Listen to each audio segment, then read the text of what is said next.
Assalamualaikum warahmatullahi wabarakatuh. Perkenalkan, nama saya Deli Febriani Safitri. Di sini saya akan sedikit menjelaskan materi tentang return dan risiko portofolio. Yang pertama itu investasi. Investasi adalah kegiatan meletakkan uang ataupun aset berharga terhadap suatu lembaga dengan harapan akan mendapatkan profit dalam jangka waktu yang sudah ditentukan. Investasi ini sering dikatakan penanaman modal. Menurut Handini 2020, investasi adalah komitmen atas sejumlah dana atau sumber daya lainnya yang dilakukan pada saat ini dengan tujuan memperoleh sejumlah keuntungan di masa datang. Investor sering disebut sebagai pemegang saham atau sekuritas karena berinvestasi pada saham adalah cara yang paling umum dilakukan orang ketika berinvestasi di dalam zaman modern ini. Menurut Handini 2020, investor adalah pihak-pihak yang melakukan kegiatan investasi, sedangkan menurut Purwanto 2017, investor atau sering juga disebut pemodal adalah pihak yang menginvestasikan dana pada sekuritas.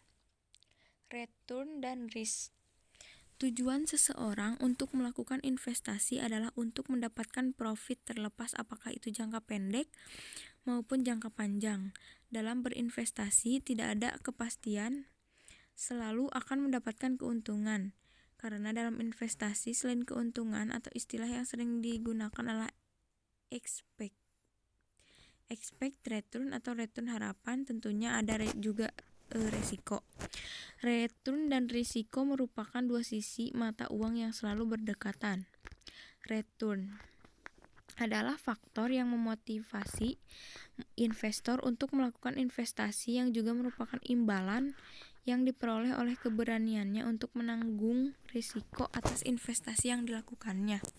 Ada dua komponen utama yang diperoleh dari return investasi, yaitu yield dan capital gain, di mana yield merupakan aliran pendapatan yang diperoleh secara periodik dari investasi yang ditanamkan, sedangkan capital gain adalah kenaikan ataupun penurunan dari berbagai sekuritas yang dapat memberikan profit bagi seorang investor. Risiko merupakan kemungkinan perbedaan antara return aktual yang diterima dengan return harapan. Yang pertama, risiko sistematis, yaitu risiko yang terjadi seiring dengan perubahan terjadi di pasar secara menyeluruh, dan risiko ini tidak dapat dihilangkan dengan melakukan diversifikasi karena fluktuasi. Risiko ini dipengaruhi oleh faktor makro yang dapat mempengaruhi pasar secara keseluruhan.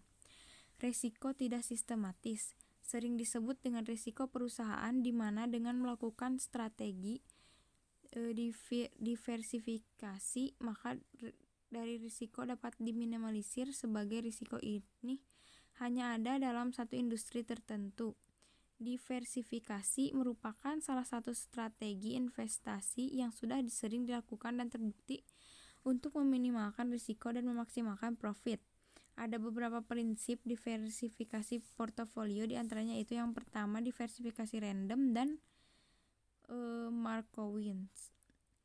Mungkin itu saja materi dari saya. Kurang lebihnya mohon maaf apabila ada kesalahan. Wabillahi taufiq wal hidayah. Wassalamualaikum warahmatullahi wabarakatuh.